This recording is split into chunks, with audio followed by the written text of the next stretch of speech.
বিসমিল্লাহির রহমানির রাহিম। প্রিয় ছাত্রছাত্রীবৃন্দ, সবাইকে শুভেচ্ছা জানিয়ে আজকের ক্লাস শুরু করছি। আজকে আমাদের টপিকস হচ্ছে স্ক্রিনিং।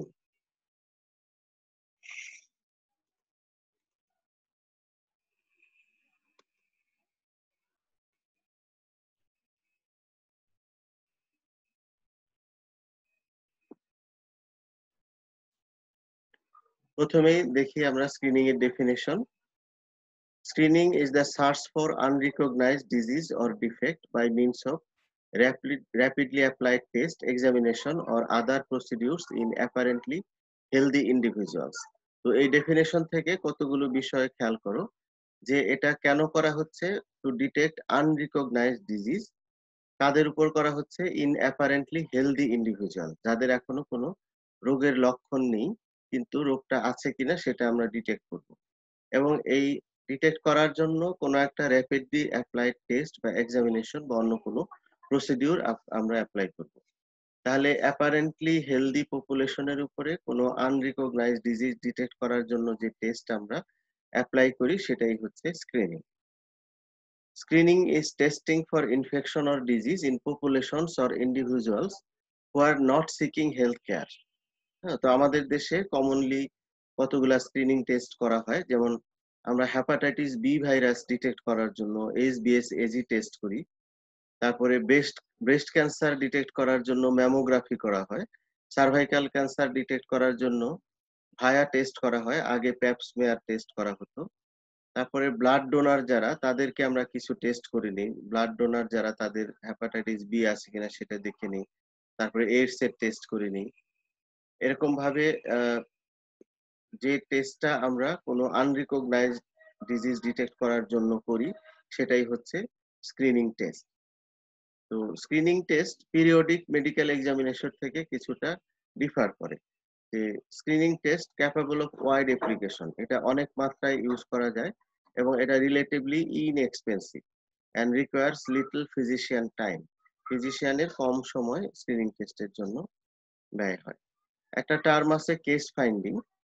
তো এটা হচ্ছে যে কেউ যদি কোনো একটা অসুখের জন্য চিকিৎসকের কাছে আসলো, তারপরে তার পরীক্ষা নিরীক্ষা করে নতুন একটা ডিজিজ পাওয়া গেল যেটার জন্য সে আসেনি। তো যদি পরীক্ষা নিরীক্ষা করে অন্য একটা অসুখ হঠাৎ ডিটেক্ট হয়, সেটাকে বলে কেস ফাইন্ডিং। তো this is the use of clinical and or laboratory test to detect disease in individuals seeking health care for other reason. যেমন use of VDRL test to detect syphilis in pregnant women. একজন pregnant women antenatal কেয়ারের জন্য আসছে, কিন্তু যদি তার পরীক্ষা নিরীক্ষা করে আমরা ভিডিআরএল টেস্ট করে সিফিলিস পাই, তাহলে এটা তার জন্য কেস ফাইন্ডিং। আরেকটা টার্ম হচ্ছে ডায়াগনস্টিক টেস্ট।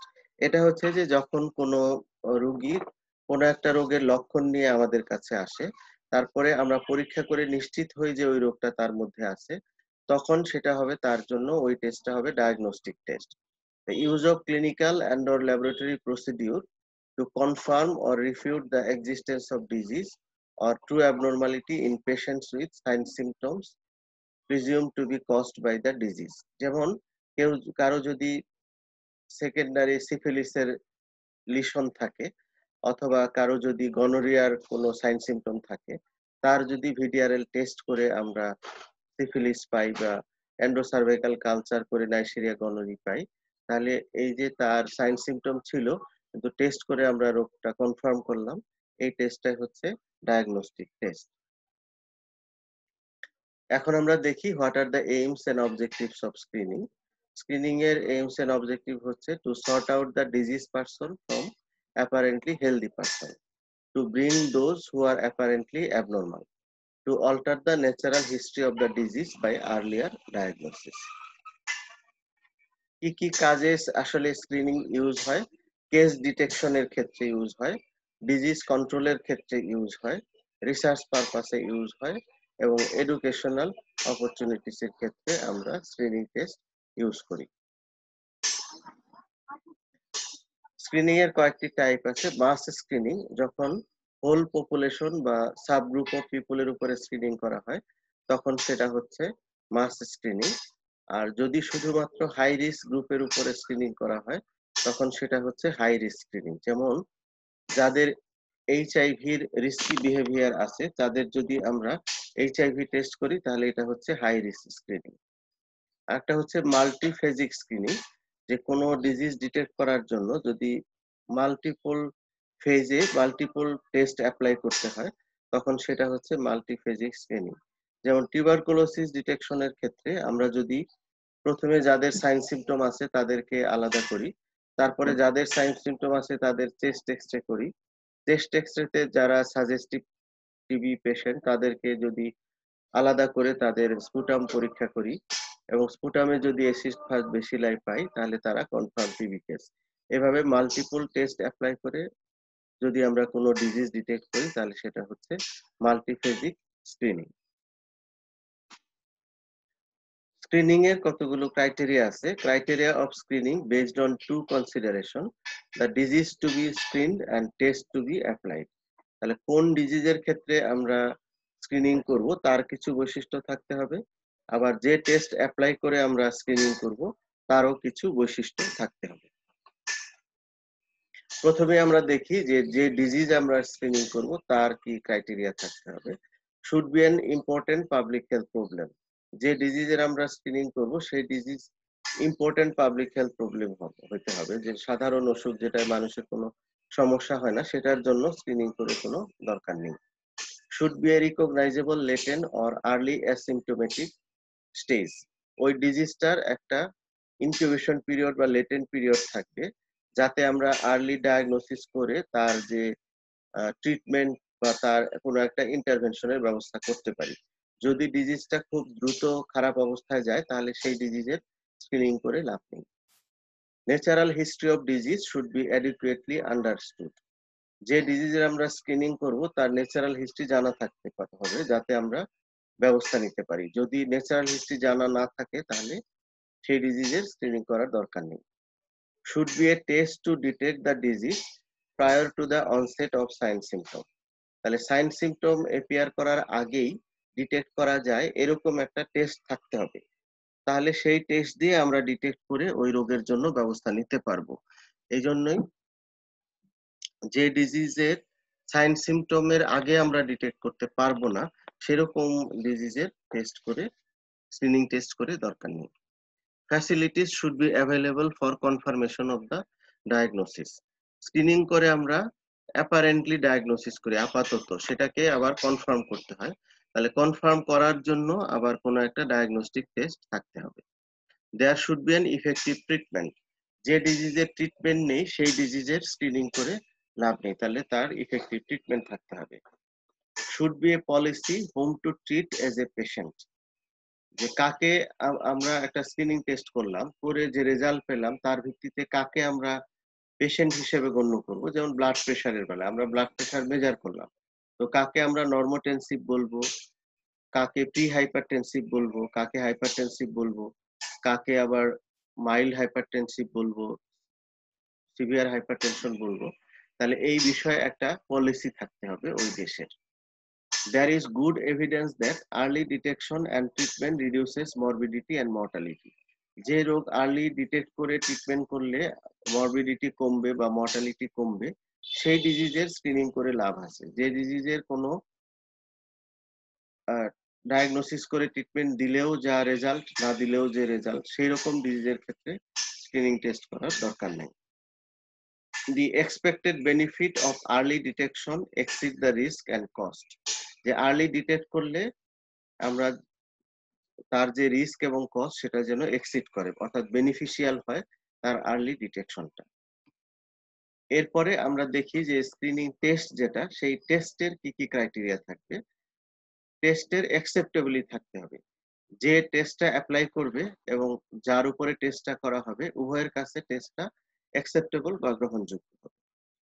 তারপরে হচ্ছে repeatability, the test must give consistent result when repeated more than once or the same individual material under same condition। অর্থাৎ কোনো একটা টেস্ট যখন রিপিটেডলি অ্যাপ্লাই করা হবে সেটা যেন সেম রেজাল্ট দেয়।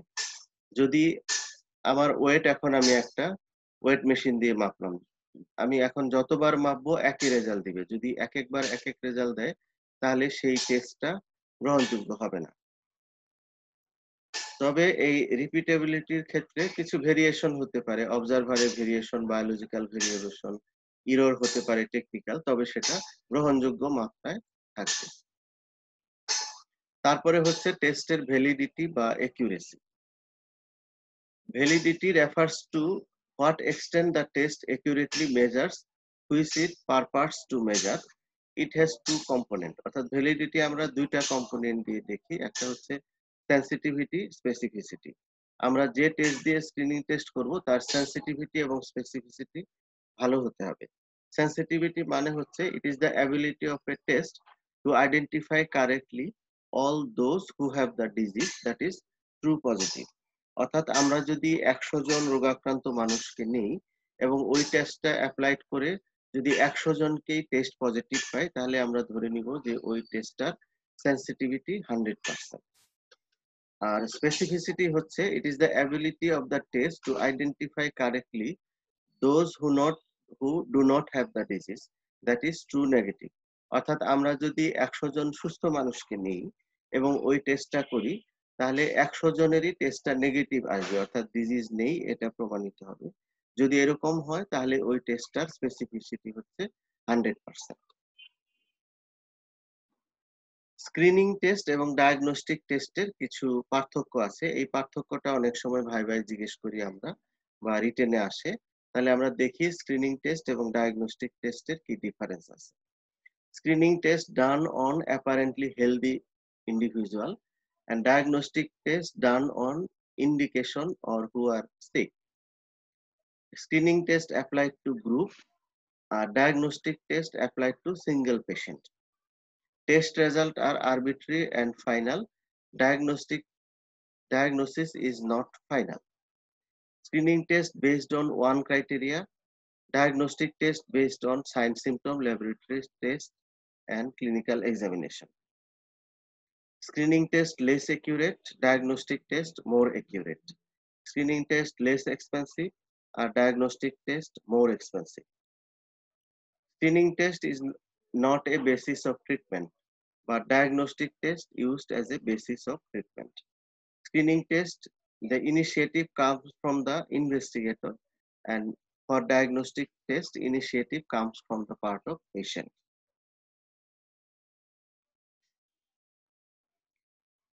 স্ক্রিনিং এর ক্ষেত্রে একটা টার্ম আছে লিড টাইম।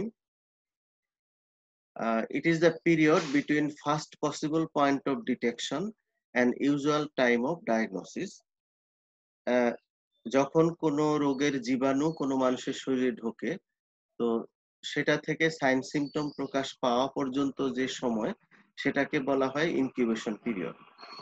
আরেকটা বিষয় আছে যে জীবাণু ঢোকার পরে আমরা সবার প্রথমে কখন একটা টেস্ট দিয়ে রোগটাকে ডিটেক্ট করতে পারি, সেটাকে বলে first possible point of detection বা first possible point of diagnosis.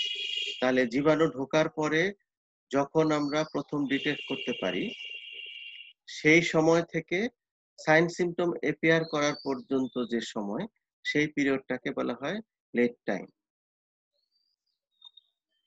তো আমরা আরেকটু যদি দেখি যে ডিজিজ অনসেট হলো, তারপরে first possible point, final critical diagnosis and usual time of diagnosis and usual outcome.